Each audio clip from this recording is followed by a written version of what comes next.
Physics 12th कक्षा 12 के बच्चों के लिए फिजिक्स का पहला चैप्टर शुरू करने जा रहे हैं। आज हम सबका स्वागत है हमारी इस क्लास में। और इसमें आप सबसे पहले जो कूलाम का नियम है उसकी चर्चा आज हम लोग करने वाले हैं। कूलाम का नियम, वास्तव में जब हम फिजिक्स की शुरुआत करते हैं तो यह जो शाखा हमारी है इलेक्ट्रोस्टैटिक्स है। इलेक्ट्रोस्टैटिक्स का मतलब क्या होता है बच्चों, ये जरूरी है जानना। इलेक्ट्रोस्टैटिक्स जिसको हिंदी में स्थिर वैद्युत भी कहा जाता है, स्थिर वैद्युत। यह 12th की एक ऐसी शाखा है जिसमें हमें चार्ज जो आवेश होता है उसके द्वारा जो घटनाएं घटित होती हैं उसका अध्ययन हम इस शाखा में करते हैं। और जब कोई चार्ज किसी भी ठेले में रखा हुआ हो, किसी क्षेत्र में रखा हुआ हो, तो उसके कारण उसके आसपास जो घटनाएं घटित होती हैं उसी ब्रांच को हम इलेक्ट्रोस्टैटिक्स के नाम से जानते हैं। वैसे जनरली इसको दो भागों में बांटा जा सकता है, एक इलेक्ट्रोस्टैटिक्स और एक इलेक्ट्रोडायनेमिक्स, लेकिन हमें पूरे 12th में इलेक्ट्रोस्टैटिक्स ही पढ़नी है। So electrostatics is the branch of physics which is a study about a fixed point of charge and whole event will be involved in that the position of total electric field। so इसलिए आइए हम लोग इसके और शाखा इसमें जो आ रही है इसका जो नियम है, जहाँ तक कुछ नोट्स चले गए हैं उसी के आगे कूलाम का जो नियम है इस चैप्टर में बहुत महत्वपूर्ण है। इसमें क्वेश्चन भी करेंगे हम लोग और इसके सिद्धांत को भी जानेंगे। अर्थात इस ब्रांच में हम ज्यादातर यही देखेंगे उस जो चार्ज होंगे, अर्थात चार्ज का मतलब चार्ज की परिभाषा भी दी जा चुकी है। तो आवेश के लिए हमने फार्मूला लिखा हुआ है। आवेश अगर निकालना है तो Q इक्वल टू हम लिखते हैं N × E। यह फार्मूला एक नंबर क्वेश्चन के लिए बहुत महत्वपूर्ण है, कई बार पूछा गया है। जहां पर Q is the charge of the, इसको आप बोल सकते हैं टोटल आवेश जो किसी भी विद्युत क्षेत्र में रखा हुआ है। यह नंबर होता है जिसको हम कहते हैं संख्या कितनी है इलेक्ट्रॉनों की, और E इलेक्ट्रॉन चार्ज 1.6 × 10⁻⁻⁹ कूलाम। ये याद रखने की जरूरत है। इसका उपयोग पूरे हम वर्ष भर करते हैं, खासकर इस ब्रांच में जहां पर भी हम इसकी चर्चा करेंगे वहां पर ये जरूर इस्तेमाल होता है और इसको बार बार हम यूज करेंगे, इसलिए इस वैल्यू को जरूर याद रखिएगा। अब अगर एक छोटा सा एग्जांपल हम ले लें, अभी कूलाम के नियम की चर्चा होगी लेकिन उसके पहले जो थोड़े से बेसिक कॉन्सेप्ट हैं उसकी चर्चा बहुत जरूरी है आप लोगों के लिए। तो आइए देखते हैं कूलाम साहब ने क्या कहा था। कूलाम साहब ने एक छोटी सी बात बताई थी, उसी छोटी बात को जनरलाइज करते हुए और कई वैज्ञानिकों ने फिजिक्स के क्षेत्र में अपना योगदान दिया और उसमें इन्होंने सिर्फ बल की बात किया। जैसे कोई चार्ज होता है तो हम जैसे मैकेनिक्स पढ़ चुके हैं, मैकेनिक्स में कोई एक पार्टिकल है, कोई एक सिस्टम है, अगर एक दूसरे के बीच वर्क हो रहा है, गति हो रही, तो बल की बात हम करते हैं। वैसे ही अगर हम चार्ज की बात करें तो चार्ज अगर आ जाए, चार्ज का मतलब ये प्रकार से ऊर्जा से संबंधित है। जैसे ऊर्जा संरक्षण का नियम भी आपको बताया गया है कि energy can not be create, can not be destroyed, it is transfer one two another. अर्थात ऊर्जा एक रूप से दूसरे रूप में रूपांतरित की जाती है, इसे न नष्ट किया जा सकता है और न उत्पन्न किया जा सकता है। तो अब कूलाम साहब क्या कहते हैं, कूलाम ने यह बताया कि इन्हीं दो बिंदु आवेशों के बीच, यहाँ ये याद रखने की जरूरत है कितने बिंदु आवेश, दो बिंदु आवेश।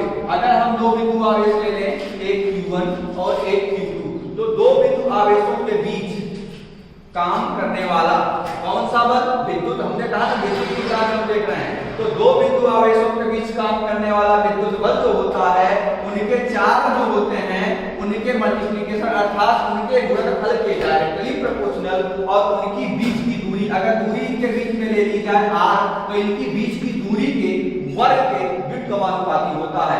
अर्थात इस फार्मूले को जिसको हम लिखने जा रहे हैं ये आप जरूर लिख लीजिएगा, क्योंकि कक्षा 12 में पूरे साल आप इसको 1000 बार लिखने वाले हैं। कम से कम 1000 बार इसको लिखेंगे और आंख मूंद के आपको याद हो जाएगा ये Q1 Q2 अपान r²।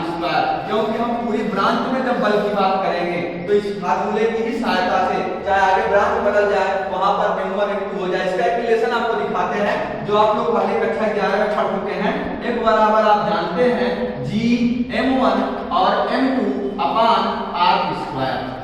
ये भी आप जानते हैं, लेकिन ये सार्वत्रिक गुरुत्वाकर्षण का नियम है जो मैकेनिक्स में काम करता है और ये इलेक्ट्रोस्टैटिक्स में काम करता है। दोनों में अंतर कुछ नहीं है। इस शाखा में हियर इज मास, आप बोल सकते हैं यहाँ पर m1 एंड m2 क्या है, these are also mass. And यहाँ पर आप देखिए दीज आर चार्ज। वही वो जो यहाँ पर द्रव्यमान कर रहा है वही काम यहाँ पर चार्ज करता है। बस ब्रांच बदल जाने से, ब्रांच के बदल जाने से थोड़ा सा जो हमारी मात्रा है, जैसे हमने बताया आपको microstate and macrostate, these are two types of particles. तो ये माइक्रोस्टेट की बात करता है और ये मैक्रोस्टेट की बात करता है। अर्थात इसका द्रव्यमान दिखाई देगा लेकिन चार्ज आप देख नहीं सकते। चार्ज को आप इमेजिन कर सकते हैं, इसीलिए इसमें एक और शब्द आगे आएगा, परीक्षण चार्ज या उसको एक्सपेरिमेंटल चार्ज बोलते हैं। तो अब देखिए आपके लिए जरूरी कौन सा फार्मूला है, ये फार्मूला 12th के लिए वो 11th हमने उसकी चर्चा काफी किया है, लगभग 1-2 दिन का कंटिन्यूस की चर्चा हुई है।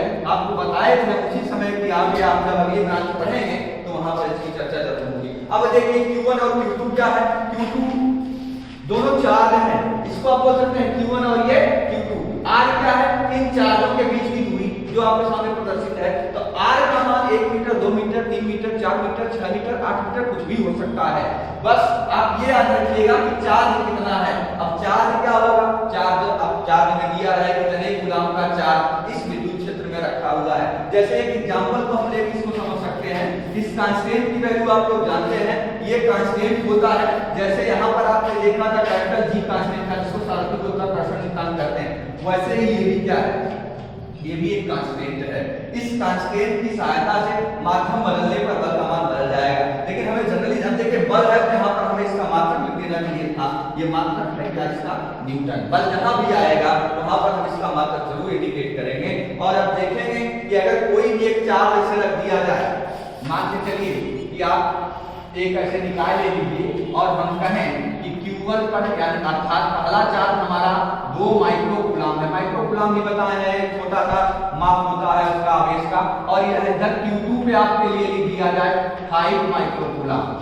तो अब कहा जाए कि इनके बीच की दूरी अगर दिया जाए 2 मीटर है या 2 सेंटीमीटर है, कुछ भी आप लिख सकते हैं। अब इनके बीच में फाइंड आउट द फोर्स। अब सपोज दैट आपके लिए बोल दिया जाए, suppose that you have 2 charges Q1 and Q2 and having the respectively distance from 2 meter and then find out the value of the respectively force, then आप apply कर सकते हैं इस फार्मूले को और आप देखेंगे आपके सामने जो चार्जों के बीच में लगने वाला बल उसकी गणना आप आसानी से कर सकते हैं। तो आप देखिए 1 माइक्रो कूलम बराबर आप जानते हैं 10⁻⁻⁶ कूलम और आप इसी को बदलना पड़ेगा, यानी 1 यूनिट से अगर सीरियस में लिखा हुआ है तो एम्पियर्स में बदलना पड़ेगा। अर्थात Q1 इज इक्वल टू आपको लिखना पड़ेगा 2 × 10⁻⁻�6 कूलम। और इधर देखिए 5 माइक्रो कूलम में आप लिख सकते हैं Q2 is equal to 5 × 10⁻�6 coulomb. अब ये Q1 Q2 मिल गए, इसका मान आपको पता है कि आपको बता चुके हैं 9 × 10⁹ तो आप इसकी वैल्यू रख दीजिए। ये कांस्टेंट होता है निर्वात में, इसका मान 1 मान लिया जाता है। तो निर्वात में अगर है तो निर्वात की वैल्यू रखने कोई मीडियम रख दिया गया, माध्यम रख दिया गया, उस माध्यम का मान दिया रहेगा उसका रखें। लेकिन फिक्स वैल्यू आप देखेंगे आपको बताया भी जा चुका है K का मान, K का मान इस पूरे को K से भी डिनोट किया जा सकता है और इसको 1/4πε0 भी कहा जा सकता है। तो अब देखिए आप K बराबर आप देख रहे हैं K का मान 9 × 10⁹ दिया रहेगा और आप उसको रखेंगे आपके सामने उसका रिजल्ट आ जाएगा। अर्थात 2 बिंदु आवेशों के बीच लगने वाले बल की गणना हम कूलॉम के नियम की सहायता से प्राप्त करते हैं। और यही कूलॉम का नियम आगे चल के आपको विद्युत क्षेत्र के तमाम प्रकार के गुण और गास के नियम तक की चर्चा हम पहले यूनिट में करेंगे और देखेंगे कि किस तरीके से कूलॉम का नियम हमारे लिए बहुत एप्लीकेबल है। 1-2 चीजें और देख लेते हैं। इनकी बीमा और मात्रक की बात करूंगा, 1 नंबर में पूछा जाता रहता है।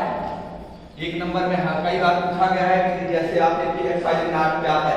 एप्सिलॉन नॉट ये है निर्वात में विद्युतशीलता, इसको बोलते हैं, ये जानना बहुत जरूरी है। इसको बोलते हैं निर्वात में विद्युतशीलता या वैद्युतशीलता। ये बहुत इंपॉर्टेंट है, कई बार इसकी बीमा और मात्रक भी पूछा जाता है। पहले हम इसकी बीमा की बात करेंगे फिर इसका मात्रक देखेंगे। तो बीमा अगर इसकी निकालना है तो आप इसको क्या करिए, देखिए इसको इधर कर दीजिए, इसको इधर कर दीजिए। एप्सिलॉन नॉट क्या हो जाएगा, एप्सिलॉन नॉट बराबर आपको मिलेगा, ये देगा 1/4 पाई और F कहां आ जाएगा, नीचे आ जाएगा, into Q1 Q upon R square, R के साथ एक भी रहेगा। अब आपको पता है आर क्या है, दूरी है, Q1 Q2 क्या है, चार्ज है, और Q बराबर आप पहले जानते हैं Q बराबर N इंटू क्लियर। इसकी चर्चा हम कर चुके हैं। तो अब अगर हमें यहाँ लिखना है कि चार्ज की जो बीमा होती है 80 होती है, ये भी चार्ज है, इसकी बीमा 80 होगी, तो आप लिख सकते हैं एप्सिलॉन नॉट, ये कांस्टेंट, ये ध्यान देने वाली बात है बच्चों, बहुत जरूरी है, 1/4 पाई ये कांस्टेंट होता है, ये डायमेंशनलेस होगा, इसको हटा दिया जाएगा। Q1 और Q2 की अगर बीमा लिखनी होगी तो 80, यहाँ पर भी आप लिखेंगे 80, और F बल की बीमा क्या होती है बच्चों, 11 हम लोग खूब बीमा पढ़े हैं, -2, और R है दूरी है, तो दूरी के लिए L स्क्वायर। तो अब आप कुछ नहीं करना है, देखिए आपके सामने epsilon naught is equal to 80 means आप बोल सकते हैं a स्क्वायर t स्क्वायर, दोनों का मल्टीप्लिकेशन हो जाएगा। बीमाएं वैसे गुणा कम करते हैं, बीमाओं के जो पावर होते हैं उनको जोड़ दिया जाता है, a की पावर a में जुड़ेगा, t की पावर t में जुड़ेगा, तो आप यहाँ लिख सकते हैं a square and t square upon, ये क्या है देखिए L है तो एक L यहाँ है, 2 L यहाँ है, मिलकर 3 L हो जाएगा। तो आप लिखेंगे m L की घात 3 और t की पावर -, इसी को ऊपर कर दीजिए, इसी को आप ऊपर कर देंगे, या हम यहाँ थोड़ा सा रफ करेंगे, इसको मिटा रहे हैं, तो आप देखिए इसको ऊपर करेंगे तो आपके सामने एप्सिलॉन नॉट की जो बीमा है वो आसानी से आ जाएगी, जो आप लोगों के पास आप निकाल भी सकते हैं, और ऐसे भी आप इसको हल करके देख सकते हैं। एप्सिलॉन नॉट बराबर आप इसको क्या करिए, ऊपर ले जाइए, ऊपर ले जाएंगे तो ये देखिए n की पावर -1 और L है तो L की पावर -3 हो जाएगा, t की पावर -2 है तो ये प्लस हो जाएगा, क्लियर। और आगे वहां पे लिखा हुआ है साथ में इसके a square and t square. अब आप पावर और देखिए दोनों जानते हैं, बेस आप मैथ भी लगा सकते हैं, इसमें कोई दिक्कत नहीं है, बेस बराबर होती है तो पावर जोड़ी जाती है।